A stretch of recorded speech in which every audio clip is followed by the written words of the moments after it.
Bismillahirrahmanirrahim. Assalamualaikum warahmatullahi wabarakatuh. My topic is all about the continuation of Zoroastrianism. In order to vanquish Ahriman or Mads created the world as a battlefield, he knew that this fight would be limited in time. It would last 9,000 years, and he offered Ahriman a pact to that effect. After they had created these respective material creations, Ahriman's first attack was defeated by Ormazd with the help of the Ahuna Varya prayer. So sila yung the most sacred Zoroastrian prayer, and he lay prostrate for another period of 3,000 years, the second in a total of 4. He was then stirred up by the prostitute or primal woman and went back to the attack, this time in the material universe. He killed the primal bull whose marrow gave birth to the plants and whose semen was collected and purified in the moon, whence it would produce the useful animals. Ahriman then killed Gayumart, the primal man, whose body produced the metals and whose semen was preserved and purified in the sun. A part of it would produce the rhubarb. Rhubarb is a plant na niluluto. Pwede siyang, pag niluluto, so ibig sabihin, nakakain siya, from which the first human couple would be born. The first human couple was perverted by Ahriman, and it is only with the advent of Zarathustra after 3,000 years that Ahriman's supremacy came to an end. Ormazd and Ahriman then fight on equal terms until Ormazd at the end of the last 3,000 years finally will triumph. Humanity. The idea of a human being as a microcosm already illustrated in the cosmogony is further developed in the Buddhism. As a result of the aggressor's attack, each human being is mortal, but one does not die altogether. There are 5 immortal parts of a human being.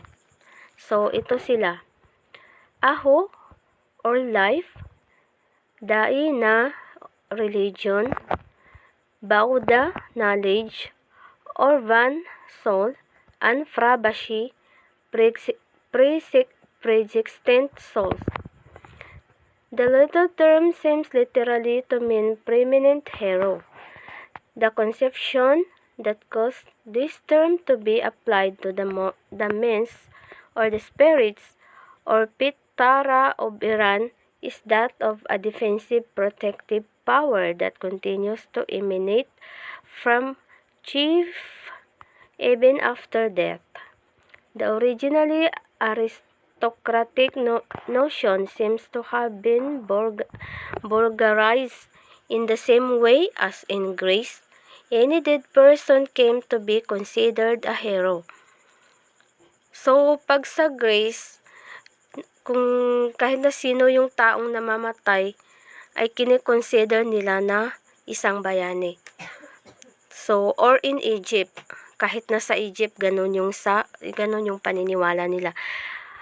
An Osiris, Zarathustra ignored the Fravashi, but he was familiar with the Daina. So, itong si Zarathustra is, ini-ignore niya yung Fravashi o yung pre-existent souls. Pero, doon siya familiar sa Daina, yung sa religion.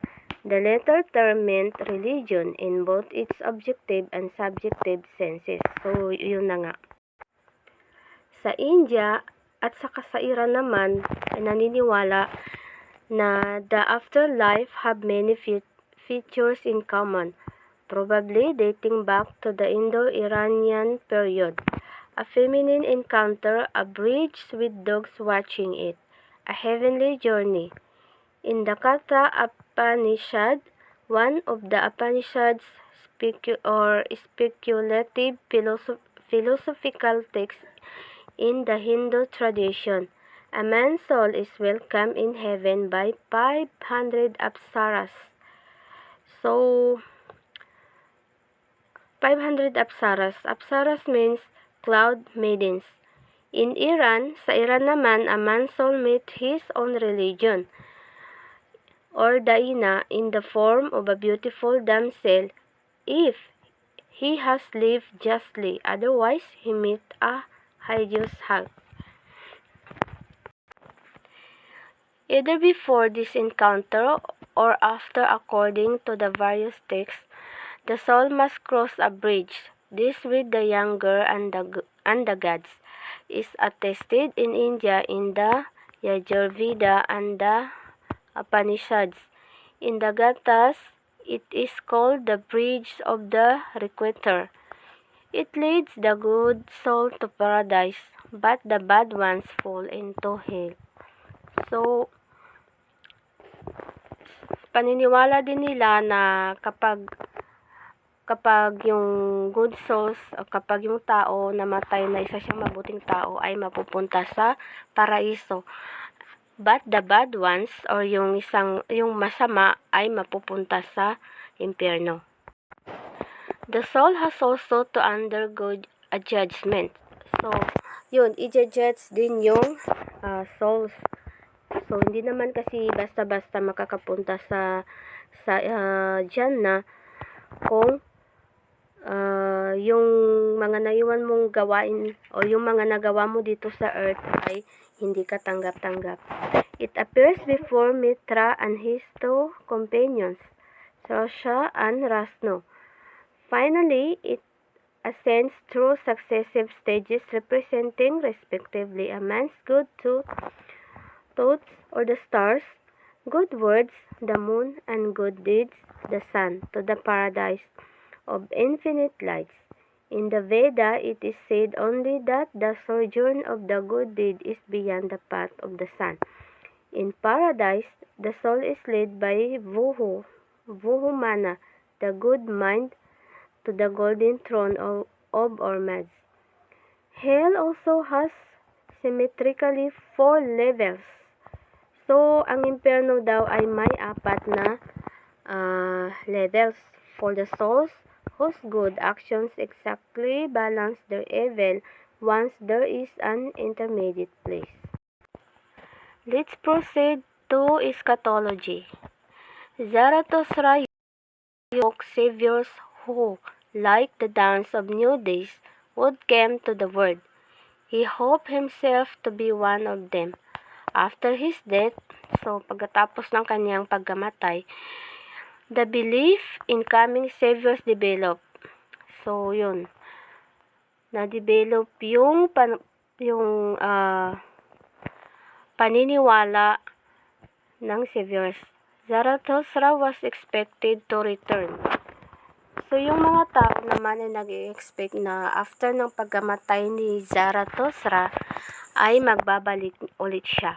If not personally, at least in the form of his 3 sons who would be born at intervals of 1,000 years.